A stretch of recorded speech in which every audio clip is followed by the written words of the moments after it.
أنفسنا ومن سيئات أعمالنا من يهده الله فلا مضل له ومن يضلله فلا هادي له ونشهد أن لا إله إلا الله وحده لا شريك له ونشهد أن سيدنا ونبينا وحبيبنا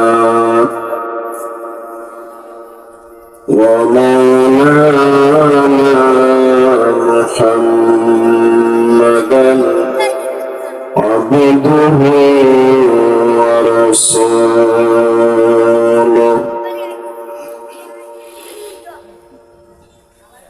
أما بعد فأعوذ بالله من الشيطان الرجيم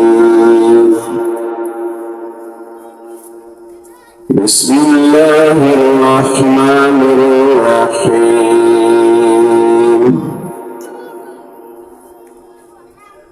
قل إن كنتم تحبون الله فاتبعوني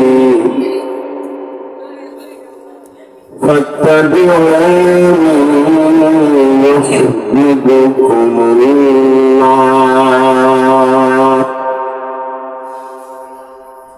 ويغفر لكم ذنوبكم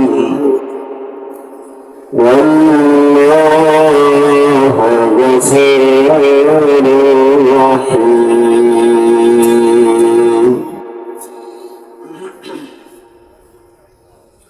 সবাই মহব্বতে দরুদ শরীফ পড়ুন সাল্লাল্লাহু আলা সাইয়্যিদিনা ওয়া মাওলানা মুহাম্মদ ওয়া আলা আলিহি ওয়া আসহাবিহি ওয়া সাল্লাম সাল্লাল্লাহু আলা সাইয়্যিদিনা ومولانا محمد وعلى آله وأصحابه وسلم بلغ العلا بكماله كشف الدجى بجماله حسنت جميع خصاله صلوا عليه يا صاحب الجمال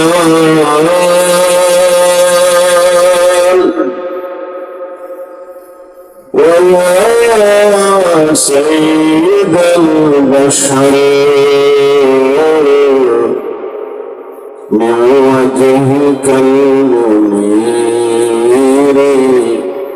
لقد نور القمر بلغ العلا بكماله كشف الدجى بجماله حسنت جميع خصاله صلوا عليه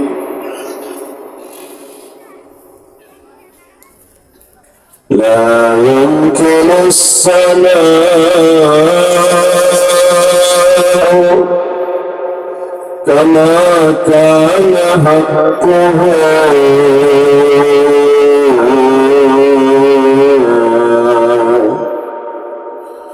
لا يمكن الصلاة كما كان حقه بعد خدا بزرگ تو قصة مختصر بلغ العلا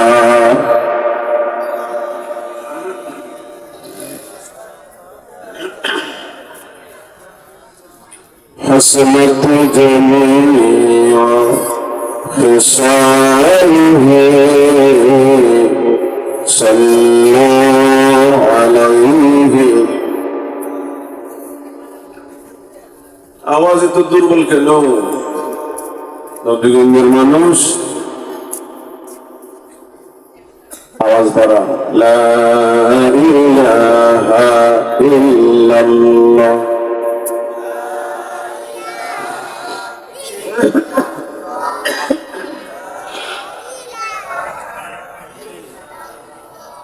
আর একটু ভলিউম বাড়ান আপনারা, মাইক না আপনাদের। লা ইলাহা ইল্লাল্লাহ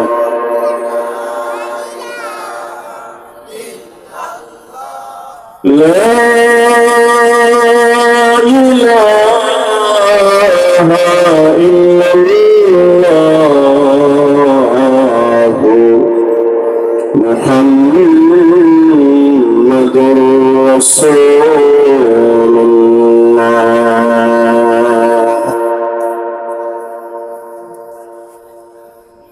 يا ربي صل وسلم دائما أبدا على نبيك خير الخلق كلهم भेजा रब हमारे दुरूद और सलाम बरगुज़ीदा नबी पर अपनी मुदम हज़ारों दुरूद हज़ारों सलाम बरूह नबी का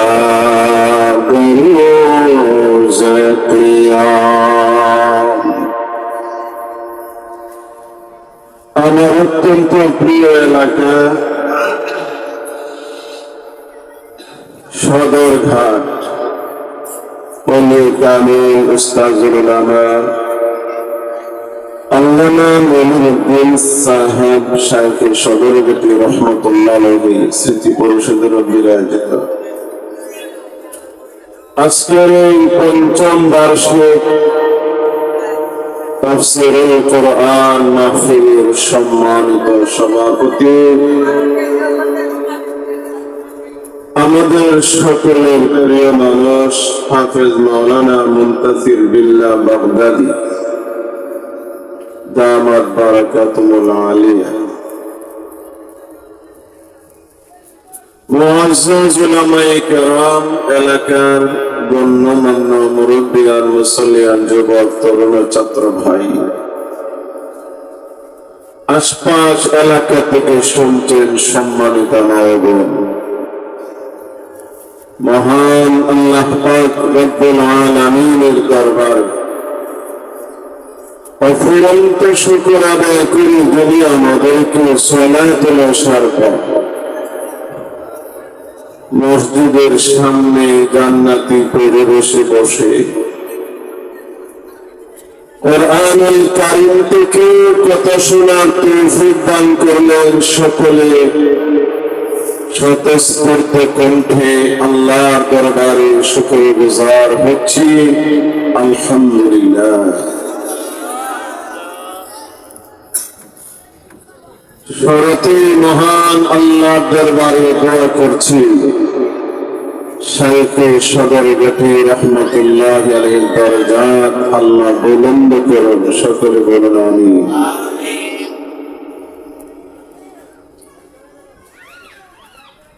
আমি দোয়া করি পুরা সদরঘাটের মুসলিম নরনারী যারাই কবরে শুয়ে আছেন সকলকে আল্লাহ জান্নাতের শান্তি দান করুন। সকলে বলুন আমিন।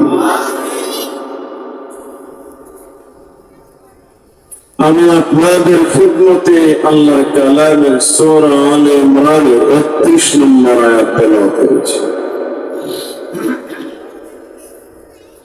এই আয়াতকে কেন্দ্র করে কিছু কথা ইনশাআল্লাহ আপনাদের খেদমতে আরজ করব।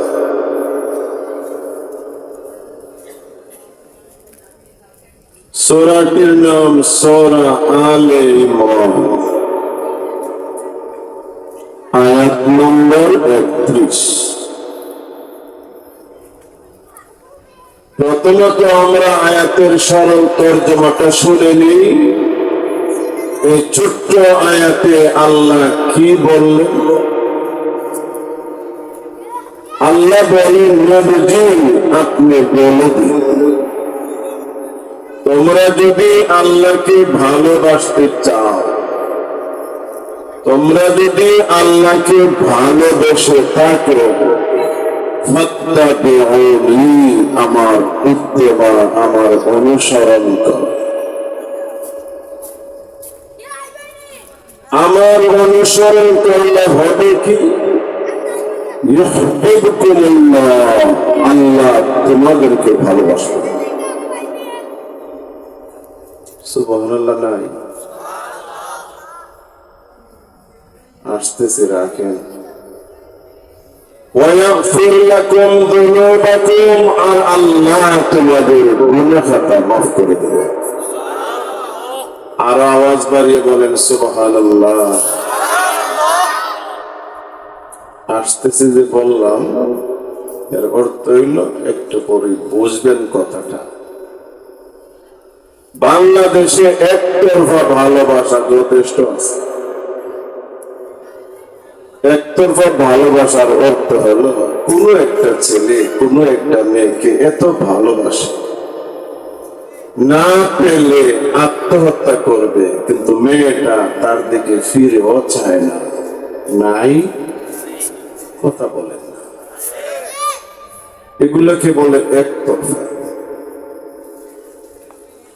কিন্তু আমার নবী এমন এক নবী, যেই নবীর ভালোবাসলে, যেই নবীর অনুসরণ করলে স্বয়ং আল্লাহ আমাদের ভালোবাসে।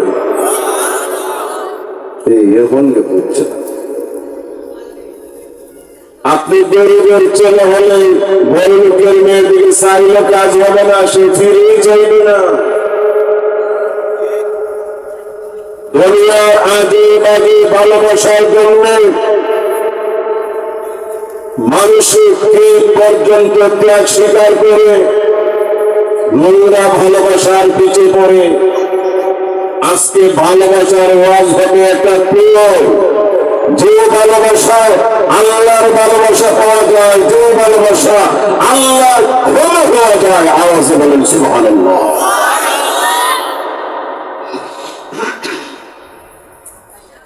হাদিস শরীফ আল্লাহ রাসূল বলেন,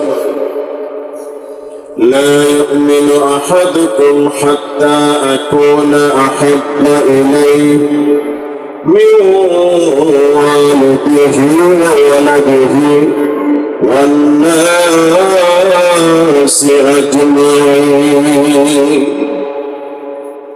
নবীজি বলেন, হে পৃথিবীর মানুষ, তুমি যদি নিজের খাঁটি ইমানদার দাবি করো, তাই তোমার হৃদয়ে যত ভালোবাসা আছে, তোমার মা বাবা, তোমার ছেলে মেয়ে, তোমার সন্তান, তোমার স্ত্রী, আরো তোমার যত স্বজন, যত আপনজন, যতক্ষণ পর্যন্ত তোমার হৃদয়ে আল্লাহর ভালোবাসার সবচেয়ে বেশি না হবে, তুমি খাঁটি ইমানদার না। আমরা নিজের খাঁটি ইমানদার দাবি করি। আল্লাহ সাক্ষী রেখে বলে, রাসূল আপনাকে মায়ের চেয়ে বাবার চেয়ে দুনিয়ার সকল আপন মেনেছে, আপনারই কাছে ভালোবাসি। কথা বলেন কিছু না?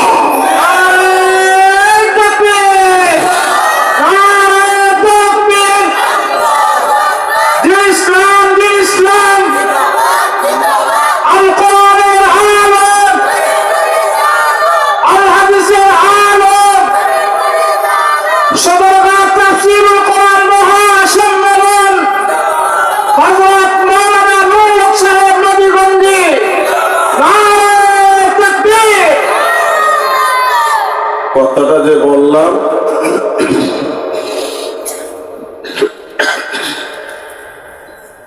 হালকা একটু সমস্যা হয়ে গেছে। দুঃখিত, তো একটু খেয়াল করেন। আমরা অনেক মুসলমান আছি, নামাজে আমাদের ত্রুটি আছে, আমলে আমাদের ত্রুটি আছে, একেবারে পুঙ্খানুপুঙ্খ শতভাগ রাসূলের তরিকায় চলতে পারি না, এটা সত্য। তবে আমার রাসূলের বিরুদ্ধে কেউ জিহ্বা নাড়ালে তখন কিন্তু আমরা আর স্থির থাকতে পারি না। দেখবেন এমনই ইমানদার আছে, হয়তো জুমার নামাজও সঠিকভাবে আদায় করতে পারে না, কিন্তু সেও যদি শুনে কেউ রাসূল গালি দিছে, তার যে সামান্য ইমান তার হৃদয়ে রাসূলের প্রতি তার সামান্য ভালোবাসা, এটাও উত্তম হয়ে উঠে। কথা বলে দেখে এটা যেন আল্লাহ প্রদত্ত একটা ব্যবস্থাপনা। কেন জানে রাসূলের উম্মত রাসূলের বিরুদ্ধে কোনো কথাবার্তা শুনতে পারে?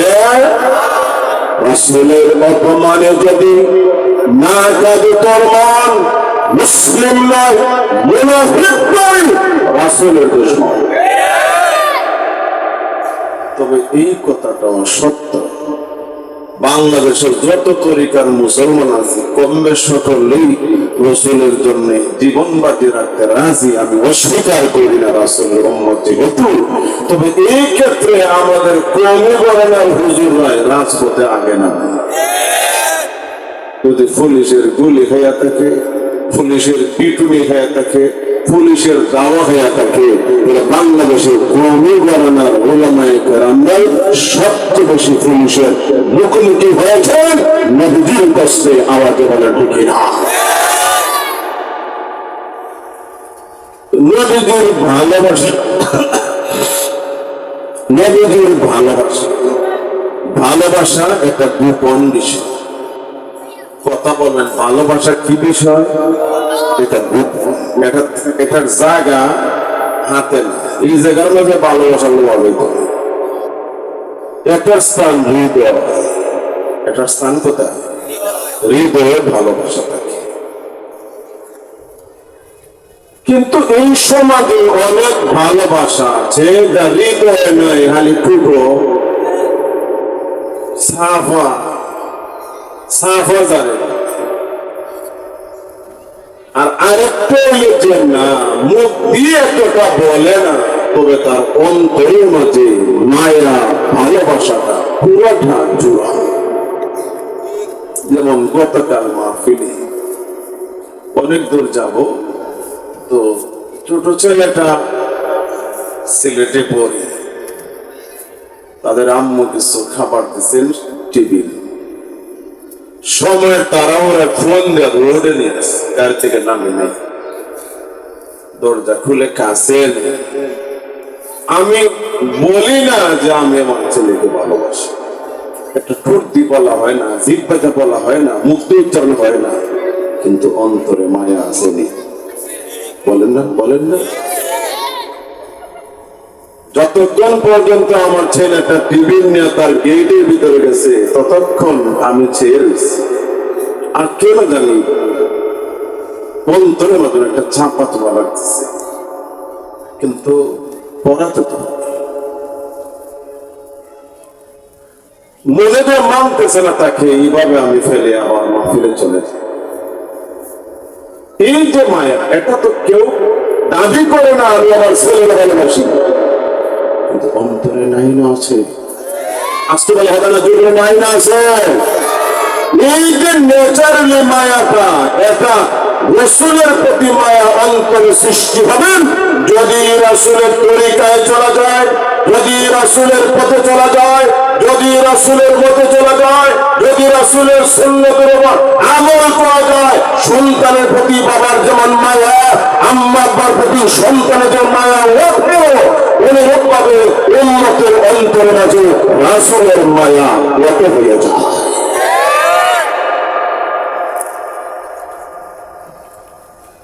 আমাদের সমাজে সাফাও আছে, আবার বাহ্যিকও আছে, অন্তরে নাইও আছে, আবার আলহামদুলিল্লাহ মাথা থেকে পাতা পর্যন্ত রাসূলের সুন্নত আছে, অন্তর ভরা রাসূলের ভালোবাসাও আছে। এই যে কয়টা কথা বললাম সবটির এক একটা দৃষ্টান্ত নাজিল হবে ইনশাআল্লাহ। উপরে লেবাস দেখলেই তার অন্তরে ভালোবাসা আছে এটা বলা যাবে না, আবার অন্তরে ভালোবাসা আছে বাহ্যিক রাসূলের সুন্নাত একটাও মানে না, এটাও মানা যাবে না। বাহিরের ভিতরে শতভাগ ফিট থাকতে হবে রাসূলের মহব্বত। শোনেন, আজ থেকে 6 থেকে 700 বছর আগে, কতদিন আগের কথা? 700 বছর আগে সম্রাট নূরউদ্দিন তিনি স্বপ্ন যুগে দেখলেন নবীজি তাকে স্বপ্নে বলছেন, নূরউদ্দিন তুমি তাড়াতাড়ি মদিনায় আসো। ওই যে দুইটা চেহারা, দুইজন লোককে নবীজি দেখে বললেন, এই যে দুইটা লোক, দুইটা চেহারা দেখে রাখো। ওরা আমার রওজা শরীফ থেকে অনেক দূরে, আন্ডারগ্রাউন্ড মাটির নিচে যা সুরঙ্গ পথ করে আমার কবর, আমার রওজাকে টার্গেট করে মাটির নিচে সুরঙ্গ পথ করে আসছে, আমার দেহ তারা চুরি করে নিতে চায়। নাউজুবিল্লাহ নাই? সুন্দর করে বলেন নাউজুবিল্লাহ। মুসলিম জাতির চ্যালেঞ্জ, আমাদের নবীজি রওজা শরীফে আপন কবরে সশরীরে জীবিত, আওয়াজে বলেন ঠিক নিয়ে। এই ঈমান, এই বিশ্বাস, সদরঘাটের মুসলমান, আমরা নবীগঞ্জের মুসলমান, আমাদের নবীর প্রতি নবীগঞ্জবাসীর এই বিশ্বাস নাই না আছে?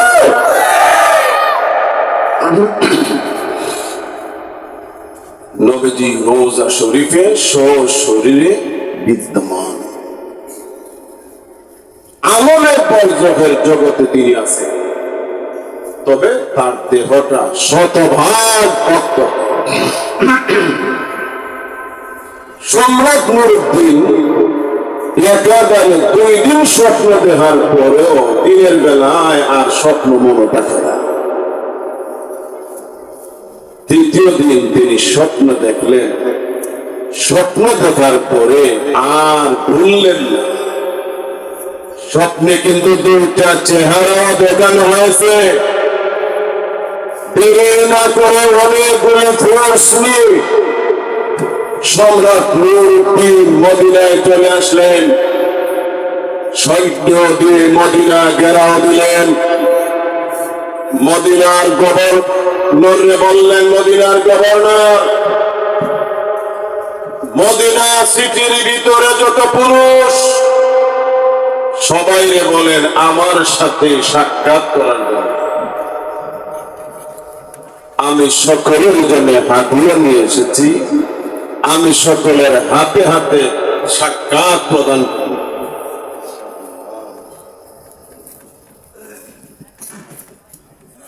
কথা বুঝছেন নি? কিতা বুঝছেন? সম্রাট নূরউদ্দিনে মদিনায় আইসেন, মনে আছে আপনারা? মদিনা ঘেরাও দিয়েছেন সৈন্য দিয়ে, আর বলছেন যে প্রত্যেক পুরুষকে বলুন আমার কাছ থেকে সাক্ষাৎ করে হাদিয়া দিতে। স্বপ্নে কিন্তু নবীজি 2টা চেহারা দেখিয়ে বলছেন, ওরা পশ্চিমা শয়তান, ওরা বেঈমান, ওরা আমার দেহ চুরি করে নিয়ে যাবে, এরপরে মুসলিম জাতির দিকে চ্যালেঞ্জ ছুড়বে, তোমরা বলো তোমাদের নবী কবরে আছে, আমরা চ্যালেঞ্জ করলাম তোমাদের নবী কবরে নাই। তখন যদি মুসলিম কান্ট্রির প্রেসিডেন্ট চ্যালেঞ্জ গ্রহণ করে কবর মাটি ঘুরেন, নবী পাওয়া যাবে না, ইসলামের 12টা বাজিয়ে দিবে। এটা হলো পশ্চিমা শয়তানদের পায়তারা। সম্রাট নূরউদ্দিন বলে, সবাই আমার কাছ থেকে হাদিয়া নেন। একজন একজন করে সম্রাট নূরউদ্দিনের কাছে হাদিয়া নেওয়ার জন্য আসছে। একটা পর্যায়ে মদিনার সবগুলি পুরুষের আওয়াও শেষ, হাদিয়া নিয়ে যাওয়াও, বলেন না কথা, শেষ। কিন্তু স্বপ্নে যে দুইটা চেহারা দেখছে, এই দুই চেহারা তো সামনে আসলো না। তখন ওই সম্রাট নুরউদ্দিন বলেন, গভর্নর, আপনার মদিনায় কি আর কোন পুরুষ নাই? মদিনার গভর্নর বলে, হ্যাঁ আছে, তবে এরা সাংঘাতিক আল্লাহওয়ালা, এরা কেউর বাড়ি যায় না, কেউর বাড়ি খায় না, হাদিয়াও নেন, এরা সাংঘাতিক আল্লাহওয়ালা। বুঝেন নাই কথা রে আল্লাহ, আর তো সহজ ভাষাও আমার না। সম্রাট নুরউদ্দিন বললেন, আমার এমন আল্লাহওয়ালারই দরকার, এরা যদি সাংঘাতিক আল্লাহওয়ালা, এরারই দরকার। এবার সম্রাট নুরউদ্দিন বললেন, আমার সেখানে নিয়ে যাও। ও সদরঘাটের মুসলমান, নবীজির ইন্তেকালের 700 বছর পরের ঘটনা। আজ থেকে প্রায় 700 বছর আগে সম্রাট নুরউদ্দিন বলেন, নবীজির রওজা শরীফের এরিয়ায় গিয়ে ওই দুইটা জুব্বাওয়ালার দেখে বুঝার বাকি রইল না, নিঃসন্দেহে নবীজি ওই দুইটা চেহারাই আমার দেখিয়েছে। লম্বা দাড়ি, লম্বা জুব্বা, হাতে লম্বা দানা তসবিহ, পাগড়িওয়ালা, দেখলে মনে হয় আসলে সাংঘাতিক আল্লাহওয়ালা। আসলে দেখতে দরবেশ মনে হলো, ওরা দরবেশ না, দরছে বেশ। এরা কি সুন্দর করে হই, পিছন দিকে হই, দরছে বেশ। দরছে বেশ মানে কি? এটা বেশ ধরছে, কথা বুঝেন না আপনারা? আপনাদের সদরঘাটে যে কোনো একটা ছেলে আর্মি কাটিং চুল কাটা দিয়া আর্মির পোশাক পরলে, রেবের পোশাক পরলে, পুলিশের পোশাক পরলে আসলেই পুলিশ না পুলিশের বেশ? কথা বলে পুলিশের বেশ, আসলে জীবনে পুলিশ না। এরা দুইজন দরবেশের সুরত ধরছে, আসলে দরবেশ না ধরছে বেশ? পরিষ্কার করেন কথা, ধরছে বেশ। সম্রাট নুরউদ্দিন বলে, তোমরাই আল্লাহওয়ালা সাংঘাতিক। তখন তিনি খুঁজতে লাগলেন, মাটিটা কুড়ে কোন দিকে, ঘাটে কোন দিকে। মদিনাবাসী যখন ঘুমিয়ে যায়, একজনে মাটি করে দেয়, আরেকজনে টুকরে দিয়ে মাটি অনেক দূরে ফেলে দেয়। এটা হলো আপনাদের মসজিদ। বোঝানোর জন্য বলছি, এইদিকে 200 হাত দূর থেকে নিচের দিকে মাটি করে করে মসজিদের ফ্লোরের নিচে আসা যাবে না। কথা বলেন না, ভালো লাগে না, আসা যাবে না। বিজ্ঞানের জন্য। আর ওই বেঈমানদের ঘটনার কারণে আমার মনে হয় গত 5-6 বছর আগে কিশোরগঞ্জের ব্যাংক ডাকাতি হয়েছে এর নিচে দিয়ে আনলাম। তিনি অবাক, নবীজি যে বললেন এরা মাটি করে আন্ডারগ্রাউন্ড সুরঙ্গ পথ করে আমার হলিবার লেগে আইতেছে, রাস্তা পাই না যে। কষ্ট কষ্ট সম্রাট নুরউদ্দিন বলে, আমি চেয়ে দেখি একটা সমতল জায়গায় একটি চাটাই, একটি চাটির এইভাবে রেখে দেওয়া হয়েছে। যেই মাত্র আমি চাটিটা সরাইলাম রে, এমনিতেই লক্ষ্য করে দেখি আমি একটা সুরঙ্গ পথ। ও রাসূলুল্লাহ, সম্রাট নুরউদ্দিন বলে, আমি সুরঙ্গ পথে যাইতে লাগলাম। যেতে যেতে যেতে যেতে একটা পর্যায়ে দেখি নবীজির কদম মুবারক দেখা যায়।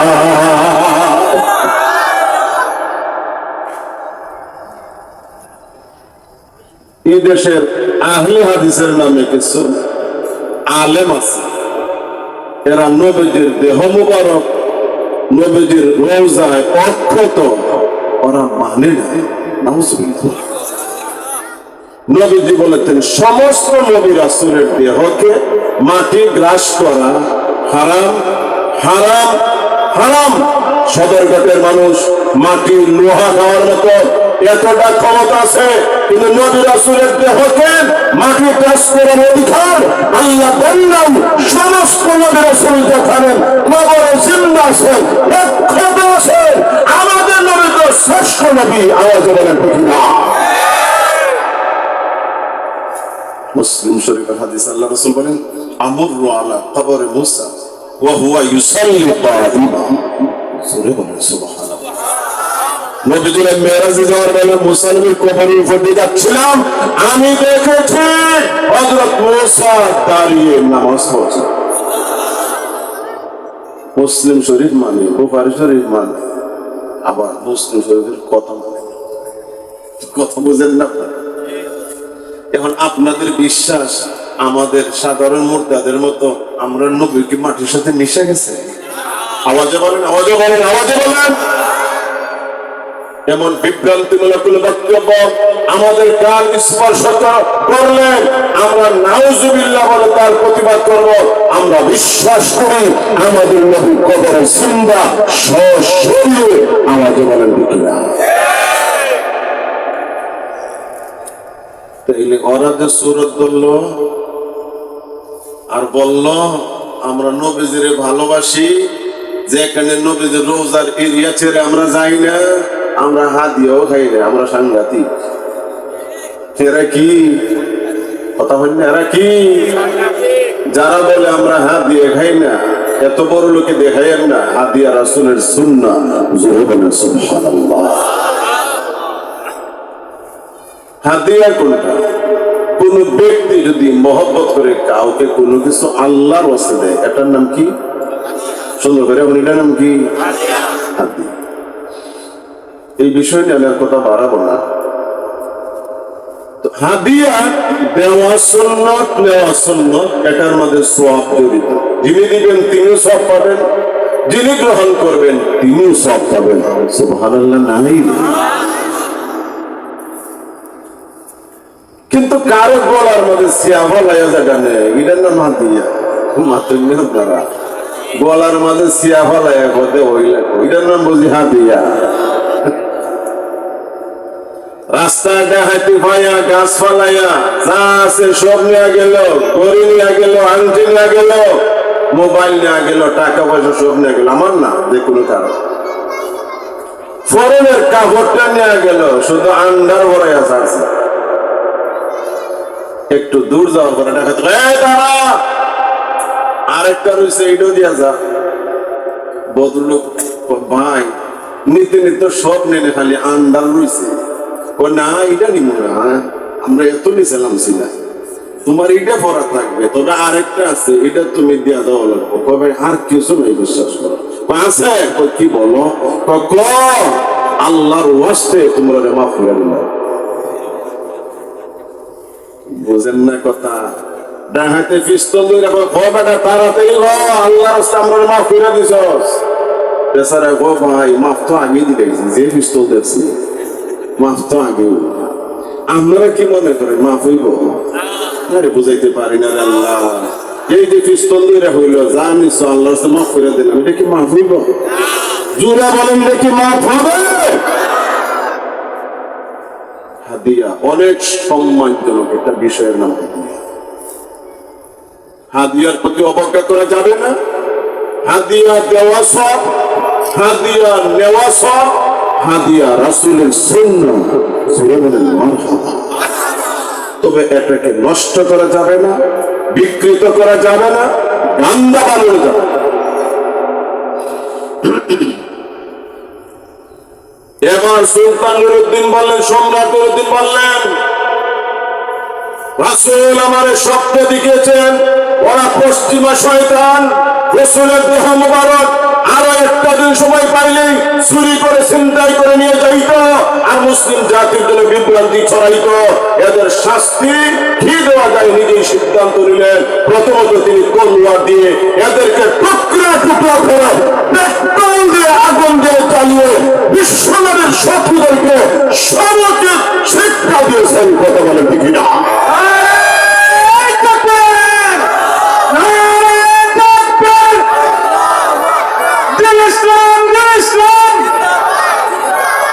ইসলামের শত্রু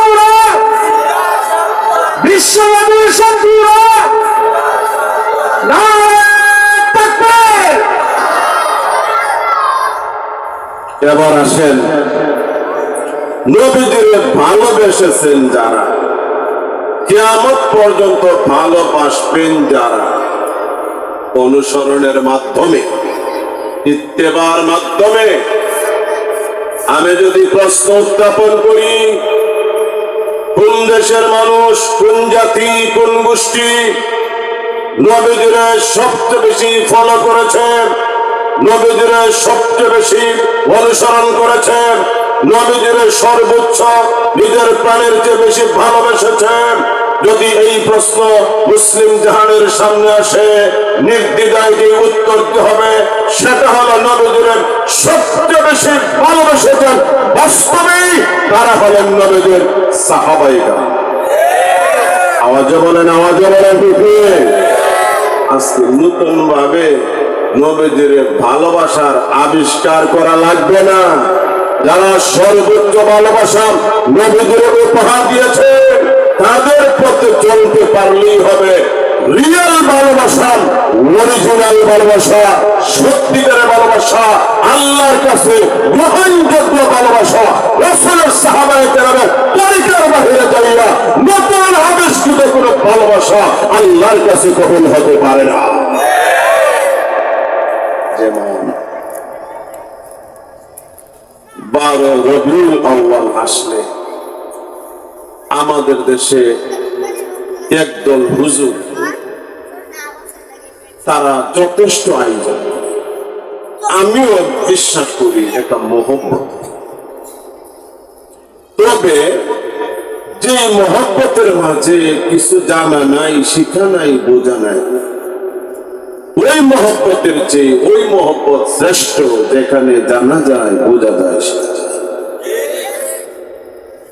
যেমন বিশাল একটা রেলি,